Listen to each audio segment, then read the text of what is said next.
Championship Wrestling from Florida, and I guess this is the program that everybody's been waiting for. And I have with me at this time the producer of Championship Wrestling, Mr. Eddie Graham. And Ed, all I can say is once again my congratulations to you for, to my knowledge, this is the first time in the history of television where a world championship has been on TV.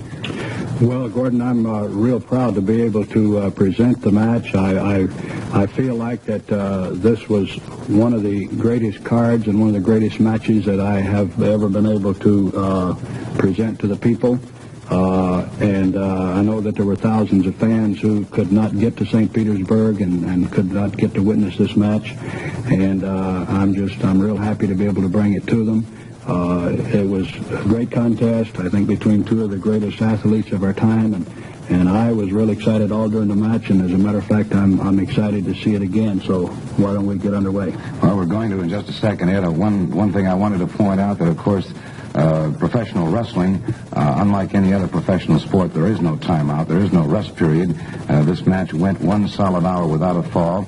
Obviously, we are going to have to leave the match in progress at points to bring a commercial message to you, but these two men wrestled 1 solid hour without stopping, and it was truly a classic, and we'll be back with the beginning of this after this message. I'd like to point out that this match took place on February 8th, 1972, at the Bayfront Center, the beautiful Bayfront Center in St. Petersburg. And, of course, there were thousands of fans who came from all over the southeastern United States to witness this match. It was a tremendous classic. And, Jack, I know that in some ways this is probably going to be sort of a mixed emotion thing for you. That's true, Gordon. I've viewed this film many times, and with mixed emotions, like you say, and there's several spots in there where my defense wasn't up to what it should have been, and a few opportunities I let slip by in there, and I'll try to point these out as we go along. John, of course, we're going to be looking forward to your comments and and the physiological aspects of the match and the technical points of it. Well, it's a thrill to see it again. Of course, I saw it live at St. Petersburg, and I'm just happy to see it again. All right, this match is underway, so let's join it at this time. And we'll be watching now as Dory Funk Jr., the World Heavyweight Champion. Now, Jack... Here's a spinning toe hold on. There's a block that Pat O'Connor helped me decide. Pat O'Connor won the World Championship with a spinning toe hold, and he helped me work out this block for it, and it's worked very well for me. And the champion is still outside the ring at this time. And, of course, he's an excellent ring general. There's no question about it. He's going to take every advantage possible.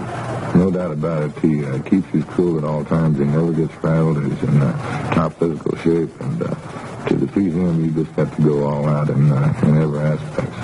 I just point out the National Wrestling Alliance requested that this match be videotaped in its entirety to make absolutely sure that there couldn't be any question regarding the outcome of the match.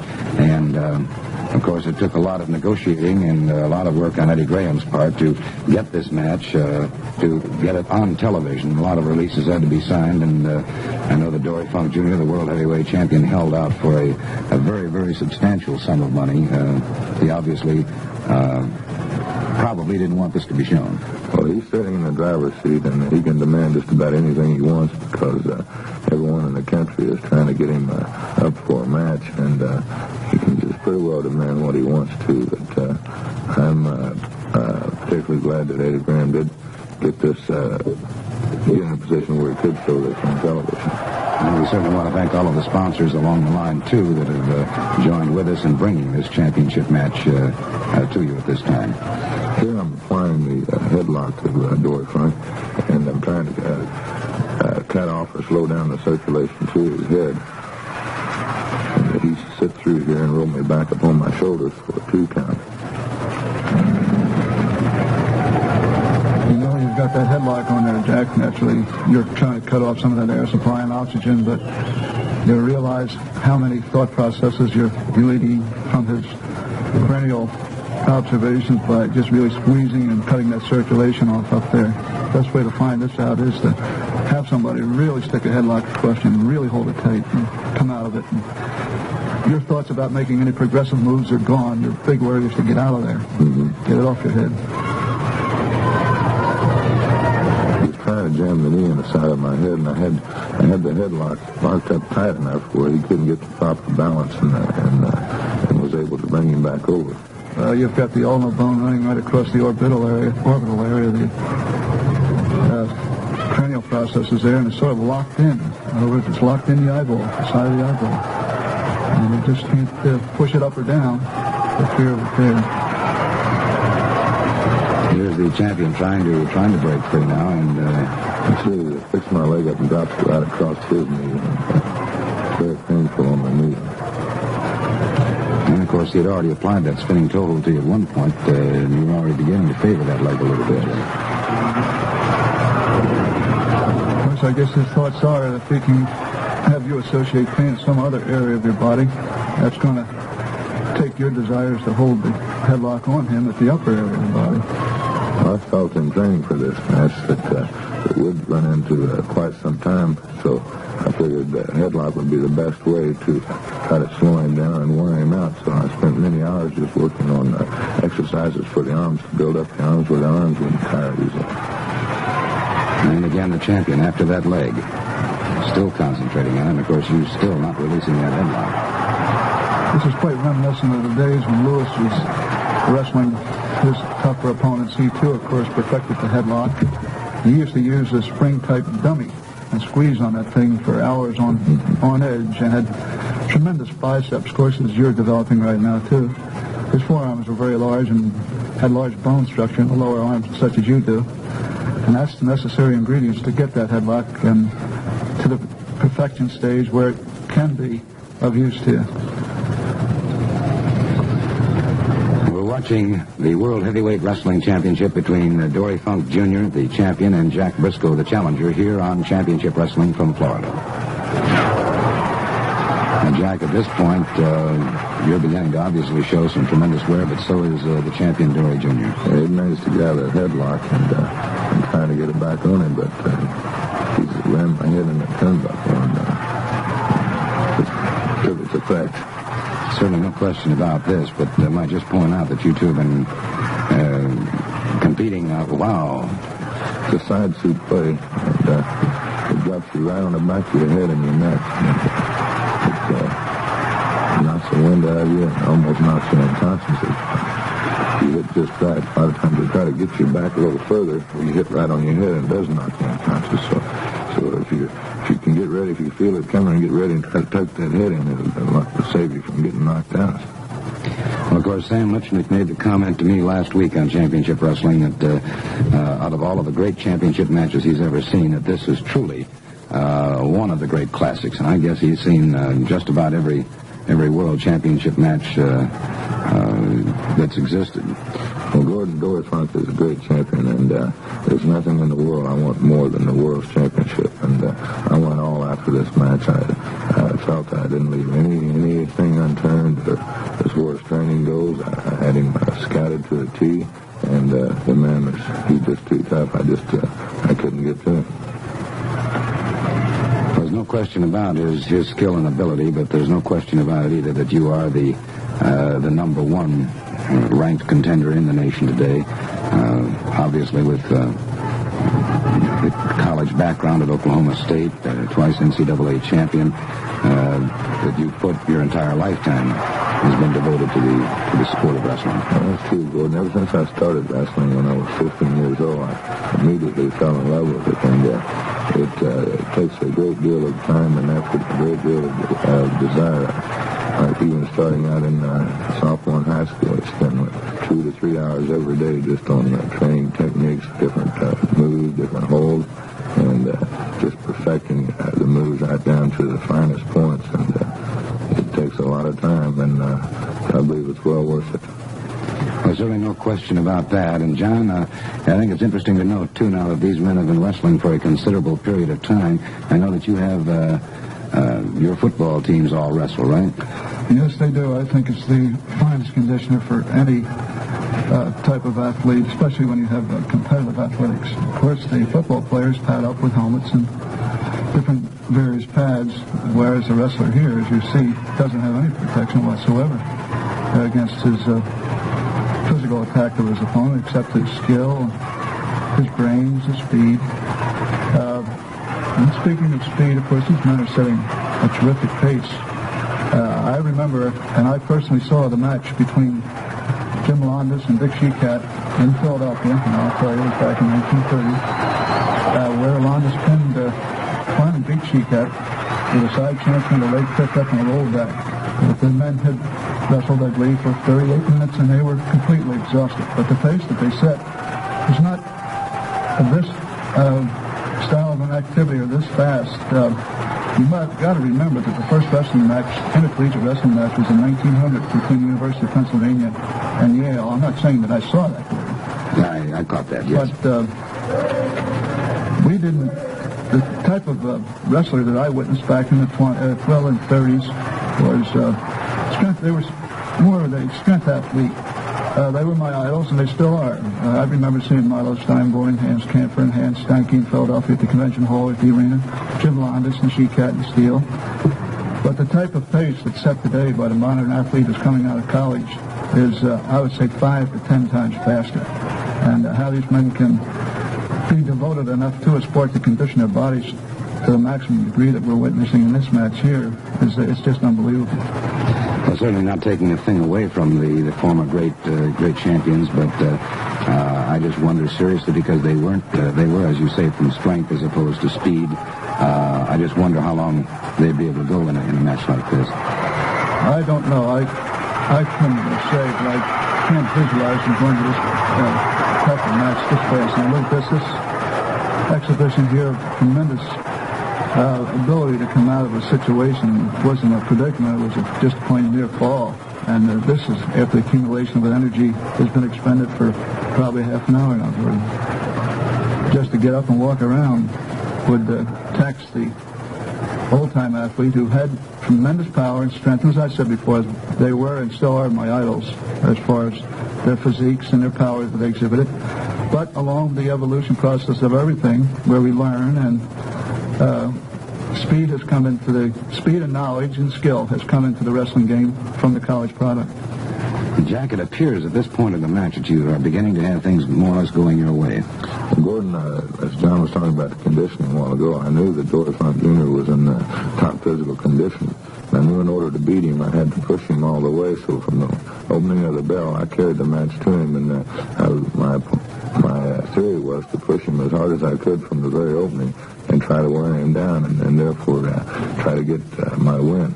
And so far, I've had control of most of the match, and he's tiring a little bit, but not as much as I'd hoped. You know, Jack, pardon me. Go ahead, Jack. I was going to say, Jack, along with the fantastic conditioning you have to go through to emphasize yourself for professional wrestling, you also have to have the knowledge and experience to be able to pace your body to a certain extent. When you were in college, you were preparing yourself for the time limit matches of 9 minutes. You went all out in that 9 minutes, and here you were faced with the possibility of going for an entire hour. Which is exactly what happened. That's true, and just like John said, you can pretty well feel within yourself how your body is reacting to the time and the energy that has been spent, and you are able to pace yourself. But so just like I said earlier, I just want to push it a little beyond and see if I can get Funk worn down a little bit. Well, just as a college athlete has to train for the ultimate possibility of a tie of going 11 minutes in an overtime match, here you have to train for you train probably for the ultimate 2-hour match. In other words, that you can have top expenditure of energy for the 1 hour if it's necessary to go that long. Beautiful shoulder smash by Jack, and there, beautiful. He hit the backdrop, man. I said he went down a little too quick, and I caught him. I caught what he was going to do, and he was able to leap in the air and go for the sunset flip for a near fall. But he was able to come out of it. Well, to be able to make those sit-outs and side rolls that were necessary to escape from Funk coming on top of you there and make another predicament is another amazing feat. That's where the timing is so important, Gordon. So when I came off those ropes and he was bending over to give me that back body drop, if he had bent down, say, a half a second later, then he would have had me in trouble, whereas just that half a second caused him to almost lose the match. So that's where your timing is very involved and very important. Well, it's amazing that the coordination that is necessary for any professional wrestler. And like we've said before, John, in playing, basically you're playing human chess, your mind has to be almost several minutes ahead of yourself.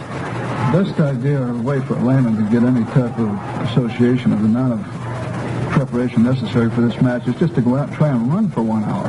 Now, that's without anybody resisting you.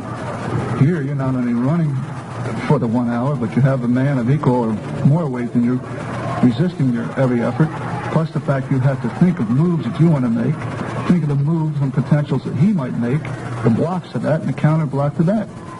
So here, as Eddie Graham has pointed out many times, and I have too, I believe that the wrestler is the most fabulously conditioned and marvelous machine that we have in the athletic world today. Jack, you made a comment one time that when you were an all-state football player, that you'd come out of the football season ready to go into wrestling, and what kind of shape were you in? Well, I was in good shape for football, Gordon. Every sport has its own conditioning, basketball, football, whatever.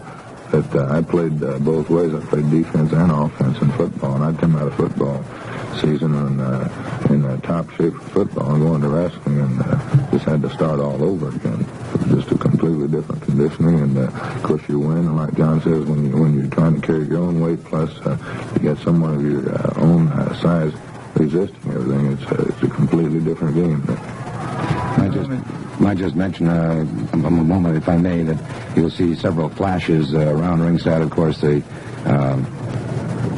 were, as we said, thousands of fans there from all over the southeastern United States. And, of course, it was a tremendous night of competition. This was the climax of the entire evening, the World Heavyweight Championship match. But the giant Baba had been flown in from Tokyo. I think it was the first time in the history of the South that such great wrestling talent had ever been assembled at one time. The Sheik, Johnny Valentine, the U.S. champion, of course. You had Mike Paducas was there, the former All-American from Tennessee. Tim Woods, who was twice AAU national champion, also in the Olympics. Bob Roop was on hand that night to compete. And of course, he was with the Olympics. So it was a fantastic night. I'd just like to point out the difference right here. You're witnessing an evolutionary change. In the old days, Joe Stecker used to be able to get that scissors on somebody and just hold him down there for 10, 15 minutes. And, of course, it was very antagonizing, and it sucked a lot of the wind out. You couldn't get the diaphragm to work right and get the oxygen going through the system. But here, through knowledge, Funk has learned that by waiting for the right pulse beat to make the turn in and to make the stand up and go into a Boston Crab. I was just going to say, Jack, you certainly had to be undergoing a lot of pain at that point, yet you never did concede. That's true, Gordon. And like John had pointed out earlier, the wrestlers in the beginning were strong men. A hole such as this in the beginning would have caused the wrestlers to give up because of the strength, and it wasn't as supple or as agile. Today they actually train to be more supple and more agile and more limber, where you can withstand a lot of these holes that the big muscle man just can't withstand because their body can't bend that far. And yet, we can say that the athlete today isn't as strong. Look at that. Right. Here we have somebody just picking a man to waist, what is it, 200 and... About 235 on Dory Jr., and it was a beautiful full body slam. But to pick up 235 at this point of a match, Gordon, think of the reserve strength that the man must possess, that Jack must possess. I'm dragging the whip into the far turnbuckle, and a good forearm smash. And now the champion's beginning to show some obvious wear, Jack. Yes, he is. Well, on an average man, that would be lights out. Those forearms coming across. No question about it. Here again, I'm trying to cut off his circulation to the head, trying to wear him out and completely down. It looks like you've got one of the carotid arteries taken care of. And you got to get both, Jack. Yes. My shoulder's too high up on his left side.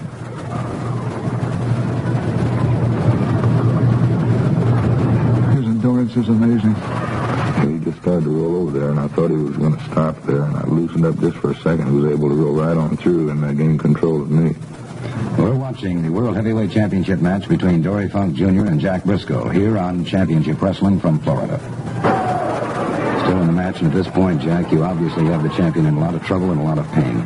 Yes, I'm working on both shoulders now. He was able to get one of them away from me, but I'm still trying to keep control of that arm, trying to put shoulder pressure into his shoulder now, and sitting under and drawing his arm up where it really puts the pressure up there.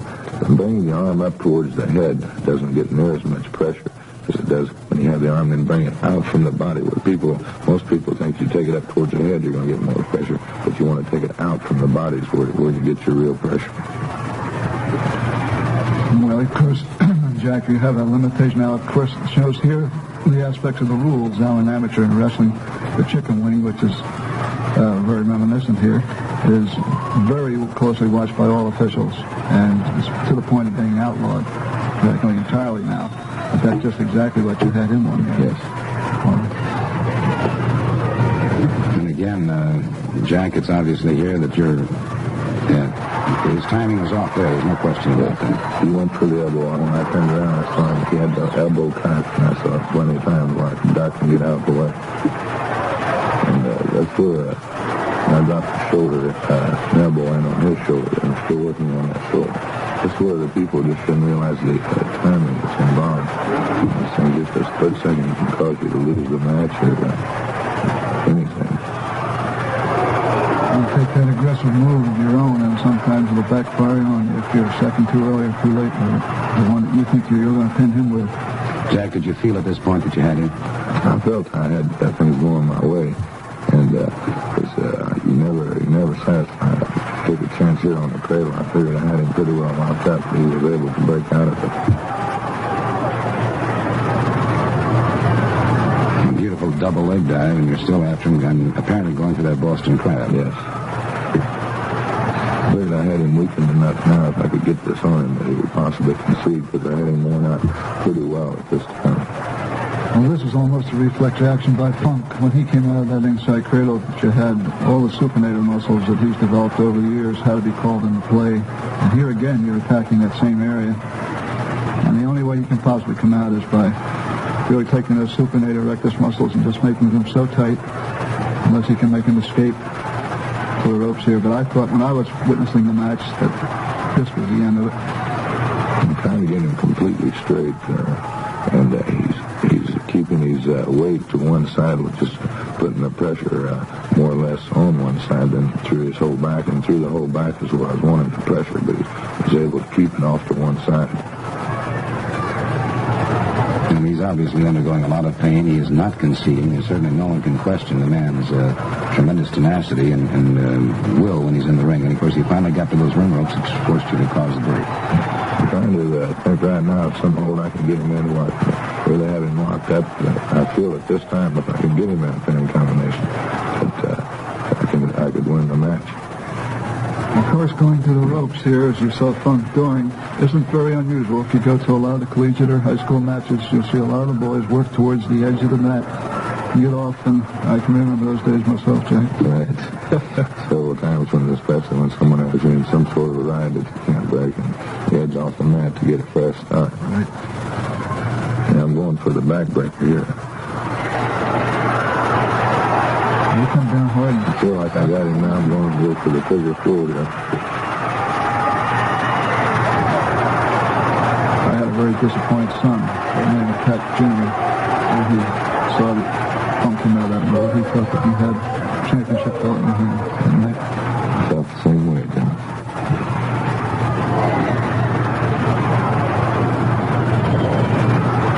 Tremendous spark power there, and with the neck bridge and then the chrome presses that come in for Dory. Just almost reflex action now when you come out of those pinning. Psychologically, Jack, when the man just refused to concede and was able to escape, did this then begin to discourage you? It's very disheartening because I felt at this point I really had him weak. I felt that he would threw me over the top rope, and ordinarily it'd be a disqualification, but this was ruled by the NWA President Sam Messman. It would be a no disqualification match. And on my part, I'm certainly glad it was, because the match would have ended there, and I would have been very disappointed. Once again, it points out the kind of conditioning. He's still thinking ahead. Mr. Funk is able to think that far. We're watching the World Heavyweight Championship match between Dory Funk Jr. and Jack Brisco here on Championship Wrestling from Florida. The course, both of you, as we said, went for 1 solid hour. Now, this match is well along at this point, and, of course, neither one of you have stopped. Neither of you have had any surcease whatsoever. And, John, I would imagine that by this time, almost all of the reserves are being used up. Well, quite a bit been used up, of course, on an average. Man, the supply would have been long gone. These fellows have trained exceptionally hard for this match.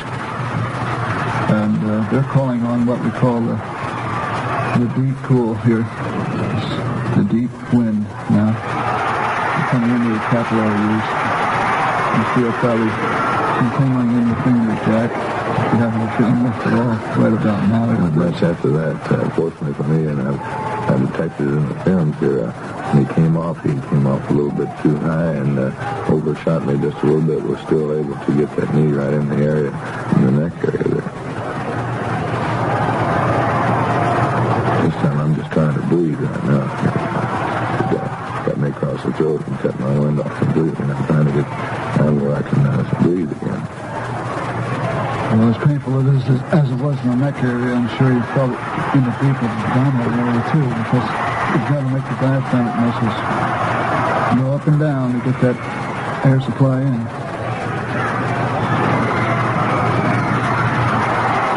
Well, near 10, I'm at that point, Jack, and of course this is obviously a result of the injury you suffered when you came off that top rope. Yes.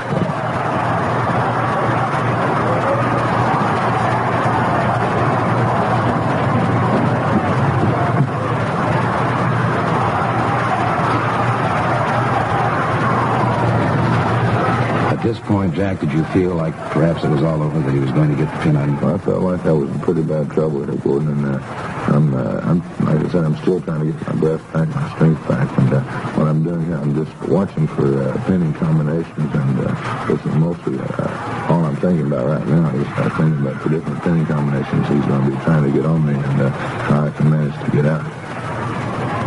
This was a surprise for me. This is a new hold in scouting. Frank and wrestling before. I'd never used this hold before, and this was a complete surprise to me. And it took its damage on me.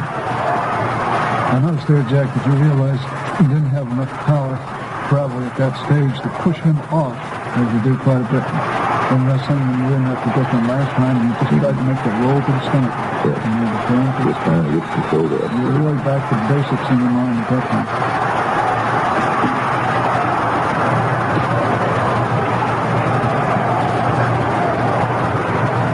You said, of course, we're obviously viewing a classic match.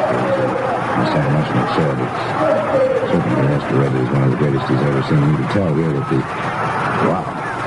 I don't know where you got that strength, Jack. He went for the forearm to the head, and I saw it coming, and Dyson went for the suplex. It didn't have the damage I thought it did. Because I was going back, I lost a little balance and went off to one side, and he didn't take the foot down on the back of his head. Because like you said, in retrospect, you can pick places and times, and but if you've done something just a fraction of a second faster or slower, it could have made a difference. I mean, this is where everybody was concerned that you had lost your cool, so to speak, and everybody knows your temper. I was getting a little rattled.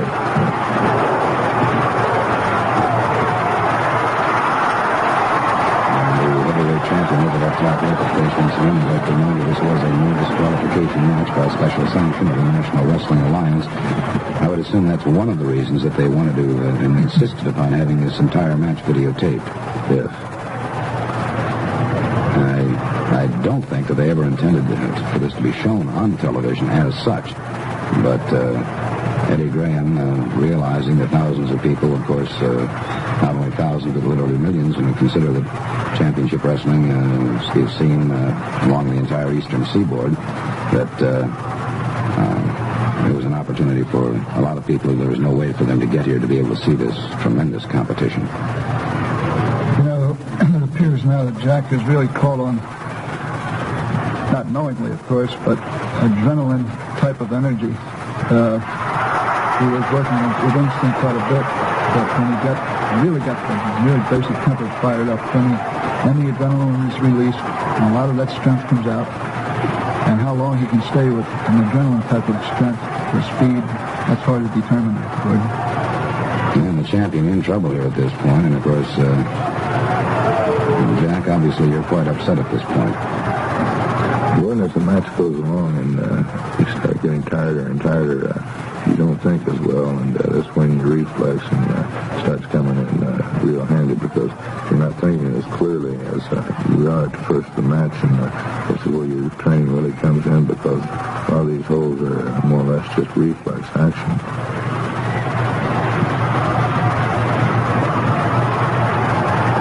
He injured his leg in the ropes, and I'm trying to get control of his leg. Of course, he's fighting me off with it. Yeah, you're going for the figure 4, and you've got it applied. And he's trying to roll for the rope, and you see I'm trying to roll him back to the middle, but he's got such long arms and long reach that he has real good leverage before it's controlling his body and which way you turn. I'm trying to scoot out to the middle, and he was able to get into the ropes. In the meantime, though, he took a lot of punishment. Yes, so it was weakened the leg quite a bit. He's going for the same thing.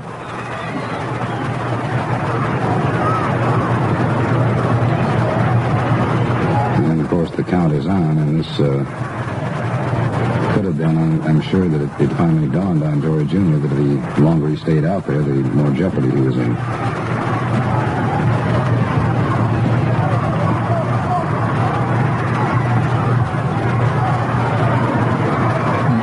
That spinning football from you.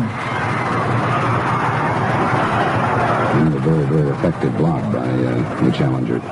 We're watching the World Heavyweight Championship match between Dory Funk Jr. and Jack Brisco here on Championship Wrestling from Florida. We're on a solid hour, and yet you still have a tremendous reserve of strength left, but how much was your body weight lost that night? I lost about approximately 10 pounds that night, Gordon.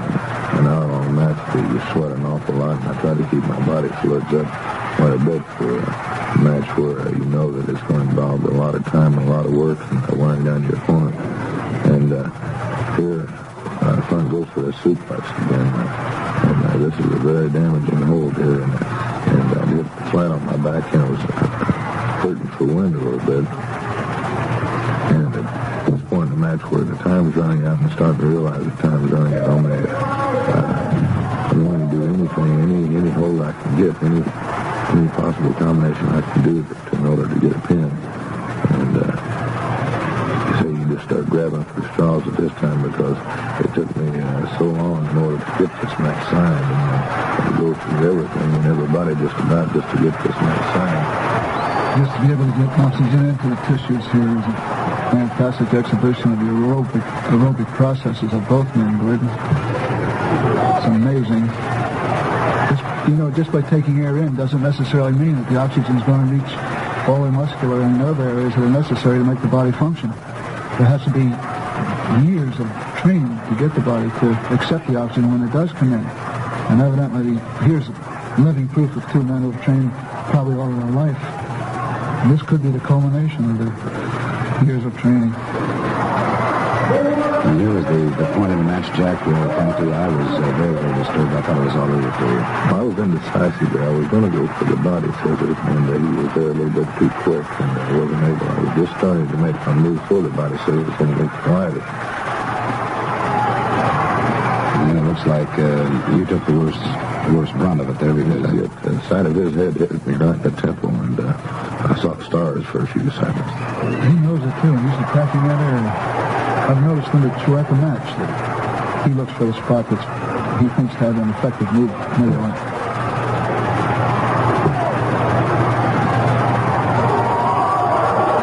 I still think that enough time to wear that leg down and really get tight enough, and still feel like I can win the match with a figure 4, but he's got every idea. Well, once again, using his ring ropes to his own advantage at this point.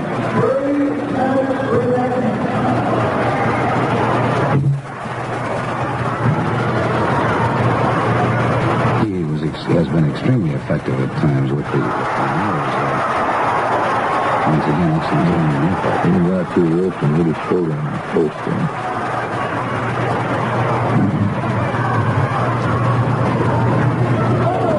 So you're trying to take advantage of that also, Jack? Putting a lot of pain in the upper extremity, and get his thought processes up there and then attack that leg. And once again, going for that figure four, and the champion able to break it up, but you're still trying to hold on to it. I want to get that leg hold real bad, Gordon. I feel like if I can apply it, I can beat him at this time. And of course, here again, we're too close to the ropes.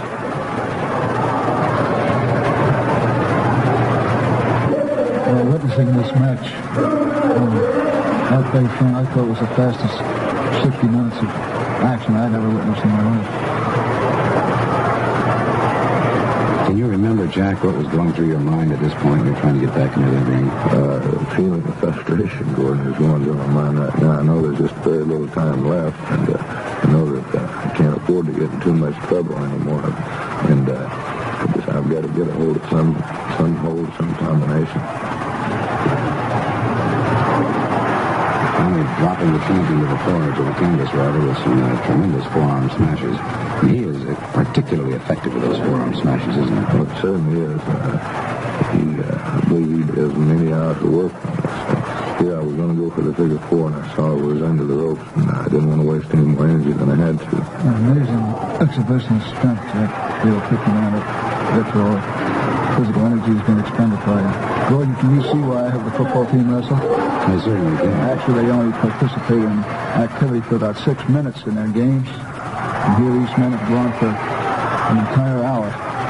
Yeah, I'm going to abdominal stretch against used by many wrestlers and very effectively. And it puts pressure on the entire abdomen and shoulder, just all through the upper body. And it makes that diaphragm so tight he cannot breathe. Also, the serratus magnus muscles coming across there being pulled and stretched. And that's what's going through my mind now is the possibility that he's not going to give up. So I try to take him onto the mat and try to get him a pin. And it's an awkward position there. And as we went down, I lost him a little bit and was able to tighten back up. I couldn't keep that shoulder down. Got a guillotine on, but he must have tremendous powers, Jack, to be fighting at this stage in this match. And it's somewhat reminiscent, too, of that abdominal stretch video, the great Vern Gardner from the University of Minnesota on the Olympics team, and he uses this considerably, I know. And the hold was finally broken, Jack, and at this time was run out. How secure did you have him, Jack? Right there, looked like a real fine lock you had on. I had him locked up just about as tight as he doesn't have anyone locked up. And Dory, he's a very agile man, very supple. I just couldn't keep it locked in enough. And of course, the time ran out. He had wrestled 1 hour to a draw. And, of course, then Dory Funk Jr. retained the World Heavyweight Championship. There you see the fantastic crowd, one of the largest gates ever in the South for professional wrestling at the Bayfront Center in St. Petersburg, a marvelous edifice in St. Petersburg. And you see the throngs of fans who witnessed truly one of the great classic wrestling matches of all times. Now you're offering your hand, and yet somewhat guardedly, I think, Jack. So obviously this must have been, at that moment, a very disappointing thing to you. It certainly was, Gordon, because I'd said before I'd spent months and months just getting the match signed, and I just had my chance, and all the time was out, and a feeling of depression, that's all I can say. Well, I can say this much, though, that anybody who could go 60 minutes with the World Heavyweight Champion and hold him to a draw, there's no question about it. He is the #1 contender. And we'll be back with some more comments after this message. And until next week, this will be Gordon Soley saying so long from the Sunshine State.